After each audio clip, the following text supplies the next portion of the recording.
Bible సమయం గంభీర సమయం వచన పరంపర ధ్యానాంశ సమయం బైబిల్ సమయం గంభీర సమయం దైవ సన్నిధికి అనుబంధ సమయం బైబిల్ సమయం బైబిల్ సమయం బైబిల్ సమయం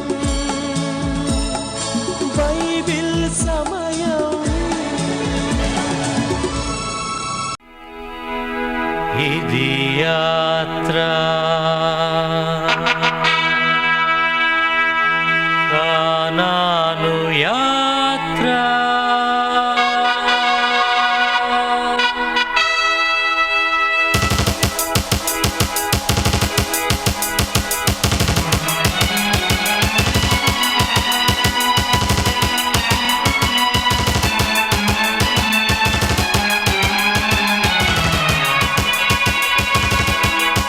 శూరుడు యెహోవా యుద్ధ వీరుడు యెహోషువ యెహోవాధిపత్యాన యెహోషువ నాయకత్వాన సాగిరుచిన యాత్ర కానాను స్వాధీన యాత్ర జయం జయం వేసేయునకే జయం జయం యెహోవాకే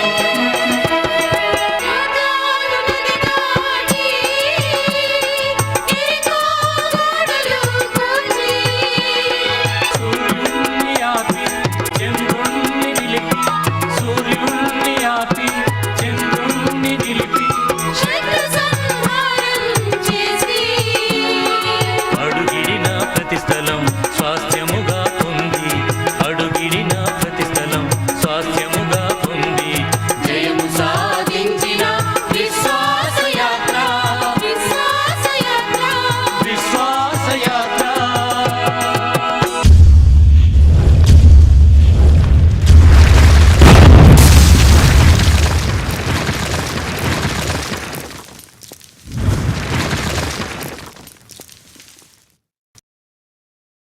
ఈరోజు ఈ కార్యక్రమాన్ని నిర్వహించడానికి సహాయపడిన ప్రియులకు యేసు అనుచరులందరము కలిసి హృదయపూర్వక వందనాలు చెల్లిస్తున్నాం. అమ్మా బాబు, మేము మీకు ఏమీ ఇవ్వలేము. మా పక్షంగా దేవుడే మిమ్మలను మీ కుటుంబాలను నిండారుగా దీవించునుగాక. Good evening. Thank you very much for coming in time. సమయానికి వచ్చారు. దేవుడు ఈరోజు మీతో నాతో సంపూర్ణంగా తన చిత్త ప్రకారమైన వాక్యాన్ని మనకు అందించునుగాక. దేవుడి వాక్యాన్ని శ్రద్ధగా వినాలి.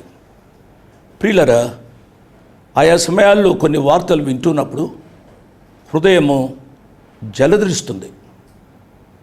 గత రాత్రి నేను విన్నాను, హిమాచల్ ప్రదేశ్లో 24 మంది బిడ్డలు, నా కుమారులు లాంటివారు, కుమార్తెలు లాంటివారు, వారు ఎక్స్కర్షన్ కని వెళ్ళారు.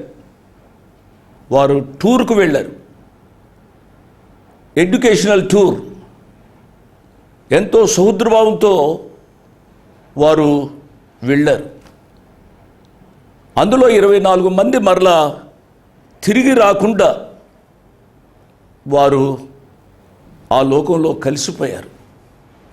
అంటే ఆ హిమాచల్ ప్రదేశ్లోని ఒక కాలువలో వారు కొట్టుకుని పోయి ప్రాణాలు విడిచారు. చాలా విచారకరమైన సంగతి. నేను విన్న ఆ రాత్రి నాకు నిద్ర పట్టలేదు. కన్న తల్లిదండ్రులకు, తోబుట్టువులకు, క్లాస్మేట్స్కు, ఇరుగు పొరుగు వారికి ఎంత విచారకరంగా ఉంటుందో. మానవ జీవితం బుద్భుత ప్రాయం. ఏ సమయంలో ఏమి జరుగుతుందో తెలియని పరిస్థితుల్లో మానవాళి జీవిస్తూ ఉంది. కాబట్టి నా ప్రియులరా, ఏదో జీవించే ఈ తాత్కాలిక జీవితమే శాశ్వతం అనుకోవద్దు. నేను చెప్పేది ఏమిటనగా, జీవించిన కొద్ది కాలం కూడా మనం మంచిగా జీవించాలి, ఇతరులకు ఉపయోగపడాలి, ఎవరిని చెరపకూడదు. ఇటువంటి సదుద్దేశాలు కలిగి మనం జీవించాలని నేను మనవి చేస్తున్నాను. 2-3 రోజుల క్రితం నేను పేపర్ చదువుతూ ఉంటే తన వివాహం కొరకు invitation cards, marriage invitation cards పంచుతున్నాడు ఒక అబ్బాయి. తను వివాహమే పంచుతూ ఉంటే ఆ యొక్క యాక్సిడెంట్ జరిగింది. మోటార్ సైకిల్ మీద పంచుతున్నాడు, యాక్సిడెంట్ జరిగింది, కాలు విరిగింది. ఇంకా కొన్ని రోజుల్లో వివాహం రోజు వచ్చేసింది. ప్రియులరా, ఆ పాప పెండ్లి చేసుకునే పాప ఎంత బాధగా ఉంటుందో ఆలోచించాలి. అదే రీతిగా ఆ ఫ్రాక్చర్తో అతన్ని తీసుకుని వచ్చారు, వివాహం అయింది. ఇటువంటి విషయాలు వింటున్నప్పుడు హృదయం జలధరిస్తోంది. కాబట్టి ఆ కుటుంబాలకు మనము సానుభూతి తెలియచేయాలి. క్రైస్తవ విశ్వాసులందరూ ఆ కుటుంబాల కొరకు, ఆదరణ కొరకు ప్రార్థన చేయాలి. ఒకటి మనం చేస్తున్నాను, ఈరోజు ఎంసెట్ రిజల్ట్స్ వస్తున్నాయి. ఎంసెట్ రిజల్ట్స్ వస్తున్నాయి అని అంటే చాలామంది తల్లిదండ్రులు, బిడ్డలు చాలా టెన్షన్లో ఉంటారు. ఈవినింగ్ 4:30కి వచ్చేసాయి. ఎంసెట్లో ర్యాంక్ సంపాదించిన బిడ్డలందరికీ యేసు అనుచరుల పక్షంగా నేను వందనాలు తెలియచేస్తున్నాను. మేము ఆ బిడ్డల కొరకు ప్రార్థన చేశాం. చాలామంది హాల్ టికెట్స్ పంపించారు. హాల్ టికెట్స్ అంతా ఒక చోట పెట్టి ప్రతిరోజు, ప్రత్యేకంగా ప్రతి శనివారం ఈ బిడ్డల కొరకు మేము ప్రార్థన చేస్తూ వచ్చాం.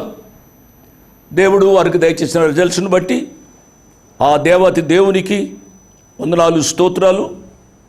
వారిని కని పెంచిన తల్లిదండ్రులు, ముఖ్యంగా తల్లి, వారు ఎగ్జామినేషన్ కొరకు ప్రిపేర్ అవుతూ ఉంటే బిడ్డ ఎంతవరకు మేల్కొని ఉంటుందో అంతవరకు మేల్కొని ఉన్న తల్లికి కానీ, తండ్రికి కానీ, తోబుట్టువులకు కానీ మా హృదయపూర్వక వందనాలు చెల్లిస్తూ ఉన్నాం. ఎంసెట్లో మంచి ర్యాంక్స్లో పాస్ అయిన బిడ్డలను చేర్పించండి. దయతో మీకు వీలుంటే మాకు ఫోన్ చేసి మీ సంతోషాన్ని మాకు తెలియపరచుమని నేను మనవి చేస్తున్నాను. ఎంసెట్లో కొన్ని మార్కుల్లో తప్పిన బిడ్డల కొరకై ప్రార్థన చేస్తున్నాం. ముఖ్యంగా మెడిసిన్, డెంటల్ కోర్సెస్, తదుపరి AGBSc, వెటర్నరీ సైన్సెస్ ఈ రీతిగా రావాలని ఆశపడ్డారు. వచ్చిన బిడ్డలకు వందనాలు. రాని బిడ్డలు కృంగిపోవద్దు అని ప్రత్యేకంగా మీ తండ్రిగా లేక మీ గ్రాండ్ ఫాదర్గా నేను మిమ్మల్ని హెచ్చరిస్తున్నాను. దేవుడు మరి యొక్క తరుణంలో మీకు ఆ సీటును అనుగ్రహించుగాక. ఎందుకు ఈ రీతిగా జరిగిందో అది దేవునికి తెలుసు. ఈ రీతిగా జరగడం ఒక సదుద్దేశంతో జరిగి ఉంటుంది అనేది నా యొక్క ఉద్దేశం. దీని గురించి చెప్పాలంటే నేను వేరుగా చెప్తాను. ఇప్పుడు సమయం ఉండదు, ఇప్పుడు సమయం లేదు. కాబట్టి మీరు బాగుగా చదువుకోమని నేను మనవి చేస్తున్నాను.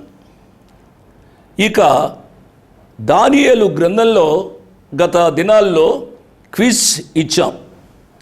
ఆ క్విజ్లో కొంతమంది చాలా చక్కగా వ్రాశారు. First, second, third prices declare చేశాం. ఆ ప్రైజెస్ తప్పనిసరిగా మేము ఇస్తాం. ఆ ఫస్ట్, సెకండ్, థర్డ్ ఎవరు వచ్చారో వారి పేర్లు నేను చదువుతున్నాను. దయచేసి వారు ఈ ప్రైజులు తీసుకోవడానికి మా ఆఫీస్కు రావాలనేది మా యొక్క ఉద్దేశం. లేక పోస్ట్లో పంపించామని చెప్పినా పంపిస్తాం. ఏది ఏమైనప్పటికీ కూడా మీరు దానియేలు గ్రంథం క్విజ్లో చూపెట్టిన ఆసక్తిని బట్టి మిమ్మల్ని నేను అభినందిస్తున్నాను. దేవుడు ఇంకా తన వాక్య సమృద్ధి చేత మీ హృదయాలను నింపునుగాక. First prize M Josephine Sundari, Gollapudi, Vijayawada. ఆమెకు first prize. Second prize T Komali, Bestapalem, Chirala. Second prize. వింటున్నారు కదా? థర్డ్ ప్రైజ్ ఇద్దరికి వచ్చింది. Third prize R Bharathi, Gudur, Nellore districts. అదే థర్డ్ ప్రైజ్లో రెండవ సిస్టర్ కె దివ్యరాణి, చింతల్, కుత్బలాపూర్, హైదరాబాద్. ఇద్దరికి థర్డ్ ప్రైజ్ వచ్చింది. మెట్టుకు ఈ నలుగురికి మేము ప్రైజ్ ఇస్తాం.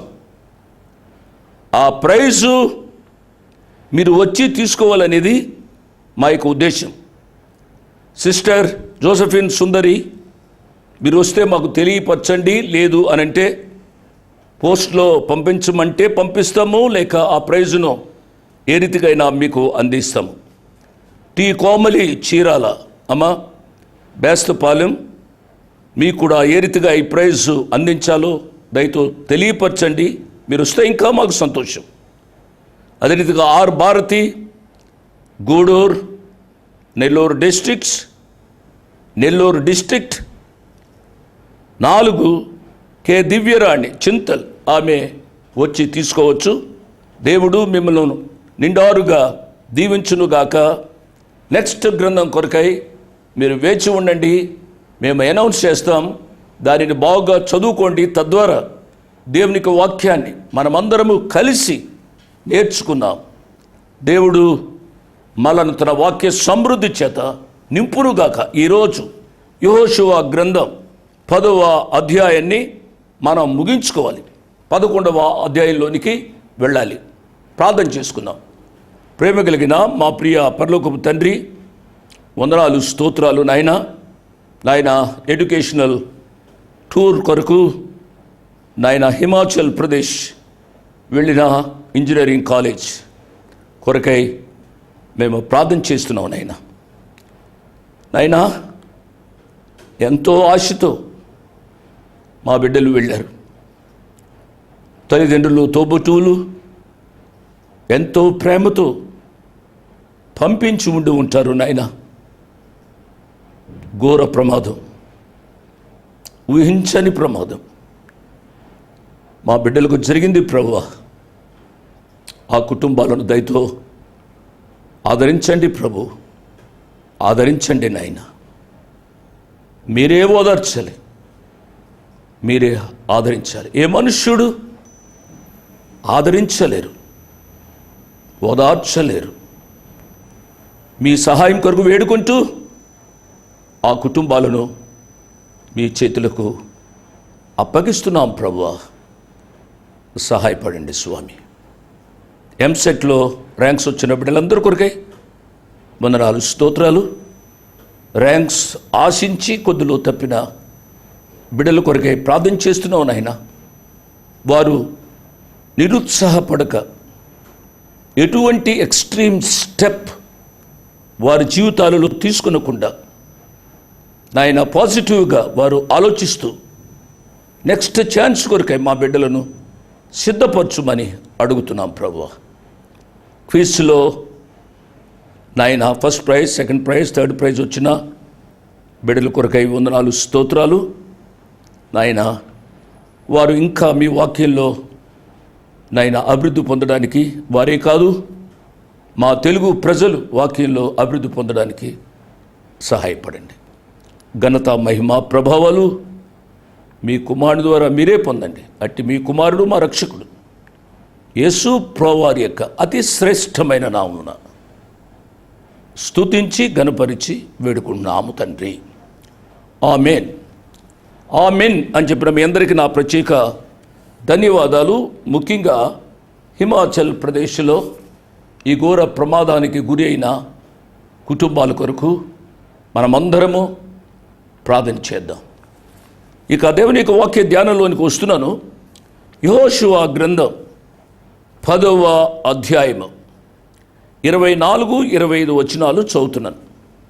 వారు ఆ రాజులను వెలుపలకు రప్పించి యెహోషువ యొద్దకు తీసుకుని వచ్చినప్పుడు యెహోషువ ఇశ్రాయేలందరినీ పిలిపించి తనతో యుద్ధమునకు వెళ్ళి వచ్చిన యోధుల అధిపతులతో, మీరు దగ్గరికి రండి, ఈ రాజుల మెడల మీద మీ పాదములు ఉంచుమని చెప్పగా వారు దగ్గరకు వచ్చి వారి మెడల మీద తమ పాదములు ఉంచిరి.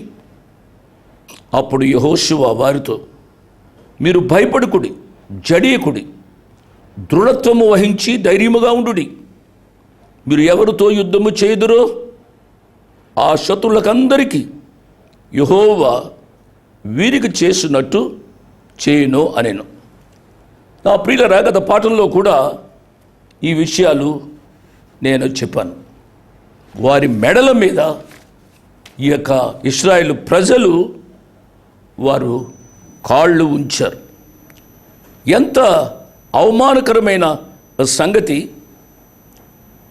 వారిని అంత బహిరంగముగా అవమానపరచడం సభ్యత అని అడగడానికి అవకాశం ఉంది. విజయం ఇచ్చినవాడు యెహోషువాయే అని ఇశ్రాయేలు సర్వ సైన్యము తెలుసుకున్న వాళ్ళని దేవుడు ప్రజల ఎదుట వారిని ఆ విధంగా అవమానపరిచాడు. ఈ సత్యాన్ని మనము అర్థం చేసుకోవాలి.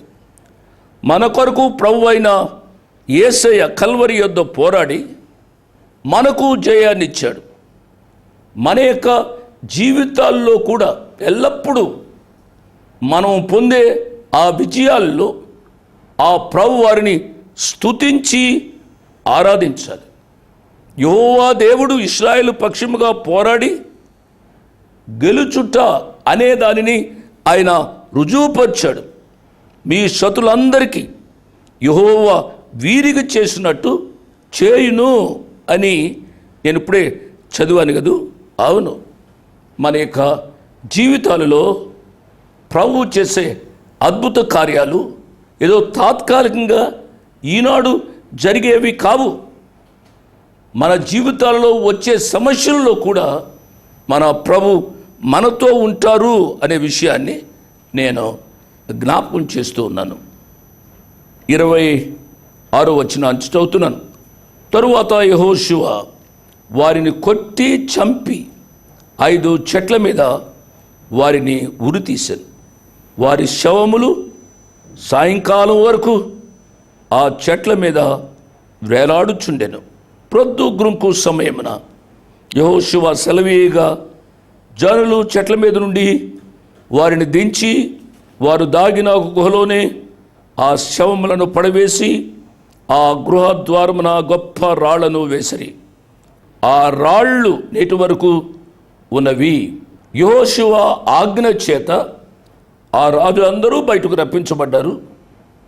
అదేవిధంగా మన పాపాలన్నీ ఒకానొక దినాన్ని బహిర్గతం కావాల్సి వస్తుంది. ఎంత రహస్యంగా నేను పాపం చేశాను, నేను చేసిన పాపం నా తల్లిదండ్రులకు తెలియదు, నా తోబుట్టువులకు తెలియదు, ఎవ్వరికీ తెలియదు.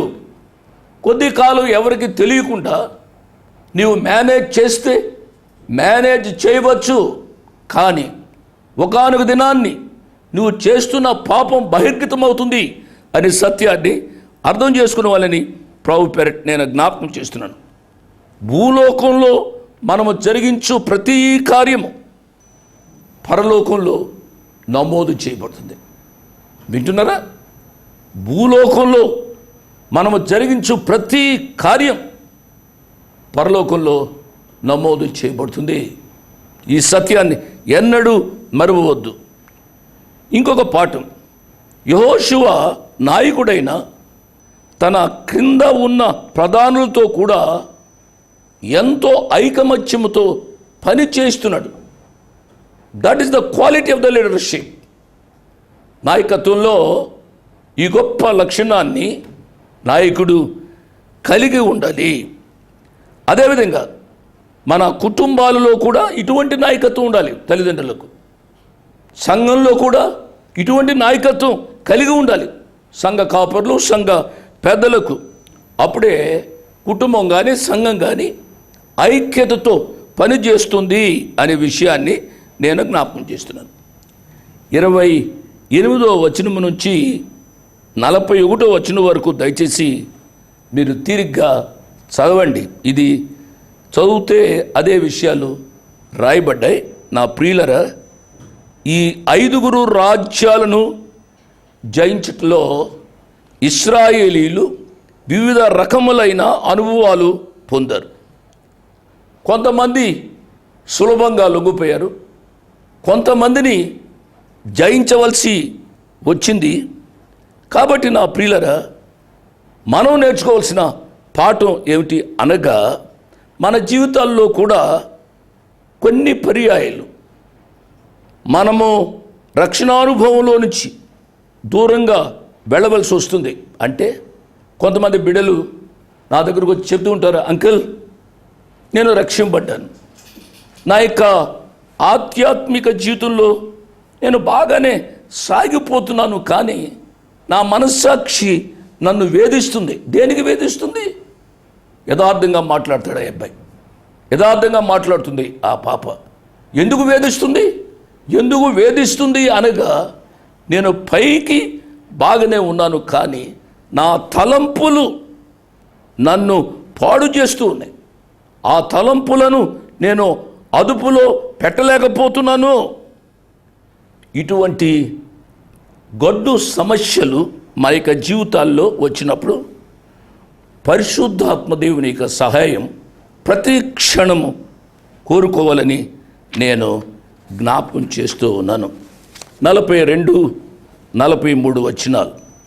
ఇశ్రాయేలు దేవుడని యెహోవా ఇశ్రాయేలు పక్షముగా యుద్ధము చేయుచుండెను గనుక ఆ సమస్త రాజుల అందరినీ వారి దేశములను యెహోషువ ఒక దెబ్బతోనే పట్టుకొనెను. తరువాత యెహోషువయు అతనితో కూడా ఇశ్రాయేల్ అందరూ గిల్గాలులోని పాళెమునకు తిరిగి వచ్చిరి. ఇశ్రాయేలు ప్రజలు మరలా గిల్గాలుకు వచ్చారు. గిల్గాలు గురించి అనేక పాఠాలు మనము నేర్చుకుంటున్నాం. గిల్గాలు సహవాస స్థలం. గిల్గాలు దేవుని సాన్నిధ్యం గల స్థలం. గిల్గాలులోనే ప్రత్యక్ష గుడారం వేయబడింది. కాబట్టి వారు గిల్గాలుకు వచ్చి విశ్రాంతి తీసుకునేవారు. నా ప్రియులరా, ఈ సత్యాన్ని మనం అర్థం చేసుకోవాలి. మనకు ఒక సహవాస స్థలం ఉండాలి. ఎక్కడికి ఆరాధనకు వెళ్తామమ్మా? ఎక్కడికి ఆరాధనకి వెళ్తున్నావు బాబు? నా మాట జాగ్రత్తగా వినండి, దయతో నన్ను అపార్థం చేసుకోవద్దు. ఈనాడు ఆరాధనకి ఎక్కడికి వెళ్తున్నారు? వారి స్థానిక సంఘాలను విడిచిపెట్టి ఎక్కడో పలానా సంఘానికి వెళితే ఏదో జరుగుతుంది అన్నట్టుగా వెళుతూ ఉన్నారు. చాలా విచారకరమైన సంగతి. మీ స్థానిక సంఘంలో చెప్పేది యేసు ప్రభువారి గురించి కాదా? మీ స్థానిక సంఘంలో చెప్పేది ఈ బైబిల్ గురించి కాదా? మీరు ఎందుకు ఆ సంఘాన్ని విడిచిపెట్టి, అంటే నా యొక్క ఉద్దేశం ఏమిటి అనగా, విశ్వాసుల సంఘం, దేవుని నామ మహిమ కొరకు జీవిస్తున్న అటువంటి సంఘాలను వదిలిపెట్టి ఏదో కలిసి వస్తుంది అని ఆయా సంఘాలకు వెళ్ళడం, అది స్వార్థపూరితమైనది. దేవుడు అట్టి దానిని అంగీకరించడు. తాత్కాలికంగా నువ్వేదైనా దీవించబడితే దీవించబడవచ్చు, నేను కాదనటం లేదు. నా ప్రియ బిడ్డలారా, ఈ సత్యాన్ని మీరు గమనించాలని ప్రభు పేరిట నేను జ్ఞాపకం చేస్తూ ఉన్నాను. ఇంతటితో యెహోషువ గ్రంథం 10వ అధ్యాయ ధ్యానాలు ముగిశాయి. 11వ అధ్యాయాన్ని వచ్చే పాఠంలో ధ్యానం చేసుకుందాం. ముగింపులో మరొకసారి చెబుతున్నాను, దయచేసి హిమాచల్ ప్రదేశ్లో చనిపోయిన బిడ్డల కుటుంబాల కొరకు దయతో కలిసి ప్రార్థన చేద్దాం. ఎంసెట్లో మంచి రిజల్ట్స్ సంపాదించిన బిడ్డల కొరకు ప్రార్థన చేద్దాం. నాకు వస్తుంది అని ఎంతో ఆశపడి రాక నిరాశతో ఉన్న బిడ్డల కొరకు ప్రార్థన చేస్తాం. ప్రియులరా, మా పరిచర్య కొరకు దయతో ప్రార్థన చేయండి. యేసు అనుచరుల పరిచర్యను ఇంతవరకు నడిపించింది మన ప్రియ ప్రభు. ఆ ప్రియ ప్రభు మీ ద్వారా నడిపిస్తున్నారు. మీరు దీనికి కారణం. ఒక ప్రోగ్రాముకు 11,000 రూపాయలు ఖర్చు అవుతుంది. దయతో మీరు సహాయపడి ముందు దినాల్లో కూడా ఇది నిర్విఘ్నంగా సాగేటట్లు చూడమని మనవి చేస్తూ ముగిస్తున్నాను. దేవుడు మిమ్మలను నిడారుగా దీవించునుగాక. ఆమేన్. ఇంతవరకు వాక్యాన్ని విన్నందుకు మీకు నా హృదయపూర్వక వందనాలు. ఒక ప్రత్యేకమైన మనవి చేయడానికి మరొకసారి మీ ముందుకు వస్తున్నాను. అదేమిటనగా, ఈ కార్యక్రమాన్ని నిర్వహించడానికి నేను ఎంతో ధైర్యం చేశాను అనే విషయాన్ని జ్ఞాపకం చేస్తున్నాను. డబ్బుండి కార్యక్రమాన్ని ప్రారంభించలేదు. నన్ను రక్షించి ఇంతవరకు పిలిచిన ప్రభు ఉన్నారు అని, తదుపరి విశ్వాసులైన మీరు ఉన్నారు అనే ధైర్యంతో ఈ కార్యక్రమాన్ని కొనసాగిస్తున్నాం.